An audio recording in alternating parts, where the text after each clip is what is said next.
Fisher Tiger and Arlong.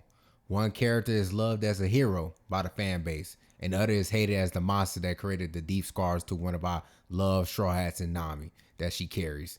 But Ali, after rewatching the Fisher Tiger backstory, which is amazing, one of the best backstories in One Piece, I come to realize that Tiger and Arlong are not so different. I know the majority has the perspective that these two characters are worlds apart. They are so different that I don't know how could you put them together.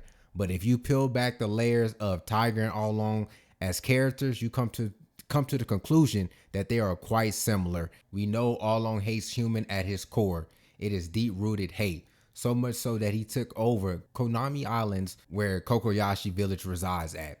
And he used money to enslave the humans. Arlong had deep-rooted hatred, right? So, the hatred comes from his experience in Fishman District, his experience with humans, and he came up with the ideology that all humans are evil, they are bad, and they are beneath fishmen, and all humans are the same, and they always going to hate fishmen. Many people perceive that Tiger did not have deep-rooted hatred for humans, basically off how he was perceived in the flashback, how he was bringing Koala home, how he treated Koala, also him freeing human slaves as well, not just fishermen, and how he was, always saying he wants, the children of the next generation to, ultimately to change and be open to humans, right? So people didn't perceive him to have this hatred, but if you look more deeply into the backstory, you'll find out that actually is not the case. Tiger hated humans just as much as Arlong did. He just controlled his hatred better. There are many examples in the flashback that show this to be true. The first example of this is when Jinbei brings up Arlong to Fisher Tiger, outside of, I don't know where they was at exactly on the ship, but they were like outside, Tiger was viewing the sea and stuff like that. And Jinbei brought up Arlong, and he basically says Arlong is not wrong. I am scared of the darkness that is lurking within me, right? So I'm paraphrasing here. It was not the whole thing, but this, he basically said, Arlong is not wrong and how, based on how he feels, right? I am scared of the darkness that is lurking within me. This is acknowledging himself that he has hatred and he has darkness for humans, right? He feels the same as Arlong's do here.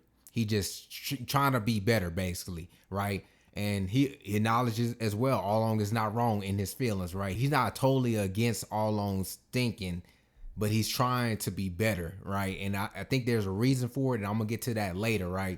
Another example of Fisher Tiger's hatred towards humans, and this is a big example here, is when he declined the human's blood, even though it could save his life, right? Just imagine you got so much hate for someone or some other race that you wouldn't even take their blood, even though it could save your life. That is insane. That embodies hate. That's telling me that you would rather die than get some blood from somebody and save your own life. That's insane, in my opinion. That is hate. I don't even know if Arlong would decline the human's blood to save his own life. That's how much I feel like that hate right there could be greater than Arlong, right? You hate somebody so much that you would rather die. That is insane there, y'all. That, in my opinion, is hate, and I argue that it's more hate that in this one statement for humans that I think Arlong had ever did, right? Like, I don't even think Arlong would decline. In the moment, Arlong wanted Tiger to save himself with the human's blood. And this is Arlong who hates humans,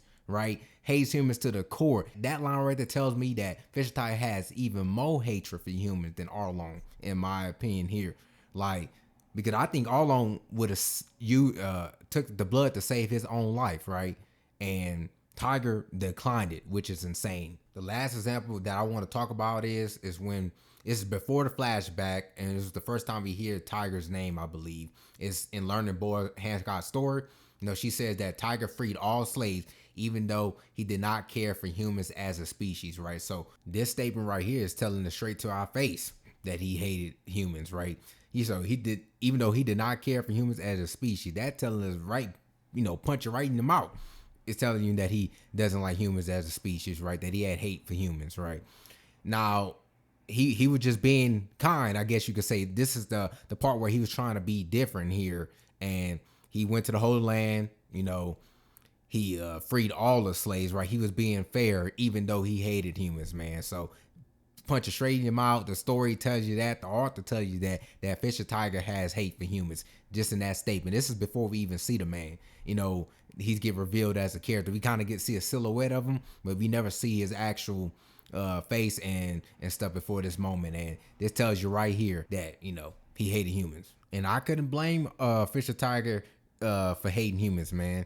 Especially after we find out that he was a slave at the Holy Land, right? In the Holy Land, how how could you not hate humans at that point? If you was a slave, you went through the worst of the worst of humans. I can't tell Tiger to have no hate for humans. Like him being a slave made him hate humans even more, man. Like I could not tell him not to hate humans, man. I don't blame him, for declining the blood or anything like that. Because we find out he was a slave, and I mean, I can't imagine how much hate Tiger had for humans, man. Him declining the blood is the max element that I can see. This is why I say that Arlong and Fisher Tiger are different sides of the same coin. We as viewers just saw Arlong hate more openly, right? He was doing it, more outly. He was actually putting pain on humans and stuff like that. Like we were seeing it, right? For Tiger, he was really trying to suppress his hatred so there could be better relations between humans and fishermen in the future. But ultimately, him refusing to save his life with the human blood was him not being able to overcome his suppressed hatred.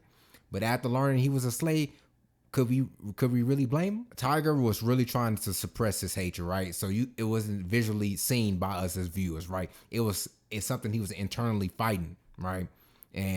But Arlong was open with it. He was he was showing it. He was speaking it, and he was doing it in his actions as well. Tiger was trying to suppress. He was trying to be better. He was trying to hide that darkness, like he mentioned earlier, in his heart. In his, he was scared of that monster that was within him, that he could be an even bigger Arlong if he let that out. So, and we couldn't blame him because we ultimately found out he was a slave, but Tiger was suppressing his hatred, and for him declining that blood, ultimately is something that he couldn't suppress, right?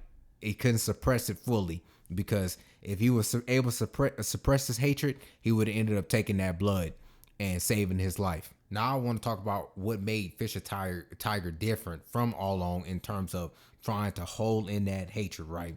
What made him different, right? What was the experience that was making him different, be different than Arlong? I 100% feel that Tiger hated humans more, but what made him not try to act on his hatred, right? What was him trying to suppress it? What was that experience? And I truly believe it was his experience for being a slave in the Holy Land. I think that is the experience that would made Tiger different from Arlong, right? That experience that he had as being a slave. I want to talk about this moment here. If y'all remember when Tiger came back to Fishman Island and talked to King Neptune and Queen Otohime, and this is where he broke out. We know that he was a slave on this adventure. He broke out the Holy Land, came back and had the conversation with Neptune and Queen Otohime. He had this famous quote, and it said, he saw humans. I think there's two different meanings to that statement there, that he saw humans, that I want to talk about here, that I think, wraps this whole thing up. If you look at Tiger's statement from a surface level view, the first meaning would be he saw the most evil of humans in the celestial dragons. But if you go deeper under the surface level, the second meaning that I perceive is he saw human slaves, not just fishermen slaves. This is why Arlong was so different from Tiger, and Tiger was so different from Arlong. This expands right here. This is why I believe that Arlong will be a changed man when he see him again, because it's very likely that he is a slave in the Holy Land right now. Now he will have that same experience as Fisher Tiger.